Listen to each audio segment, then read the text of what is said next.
ans avant Christophe Colomb. On ne veut pas dire ça. Les premiers habitants de l'Europe sont des Noirs. Les premiers Français sont des Noirs. Les premiers habitants de la Chine sont des Noirs. Ceux qui ont créé les arts martiaux, ce sont les Noirs.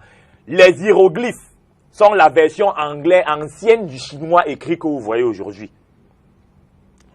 Mohamed même, si on veut entrer dans le même alignement, Mohamed, noir, sa mère était d'Abyssinie. L'Abyssinie, c'est en Afrique. La Libye n'est pas en Europe. Et puis le pape Jean-Paul II, moi je cite rarement les choses catholiques parce que je suis gentil. Mais Jean-Paul II était de très bonne foi.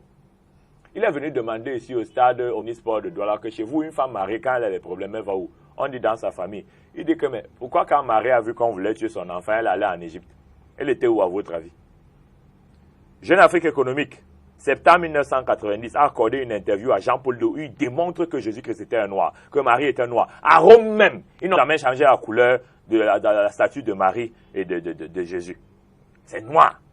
Mais donc, on souffre de mensonges scandaleux, multiples, variés et divers. On a blanchi tous ces gens. Pourquoi? Les premiers livres de la Bible sortent d'où? De la bibliothèque d'Alexandrie. Les 5 premiers livres. Alexandrie, c'est où? C'est en Égypte.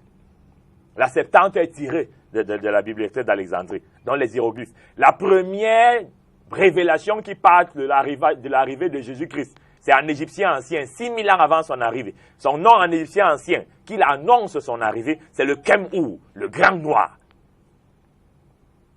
Jésus-Christ est un noir. Tous les leaders de la Bible sont un noir. Vous connaissez les blancs polygames. Moïse était polygame. David était polygame. Donc, c'est de l'ignorance. C'est de l'ignorance. Le premier est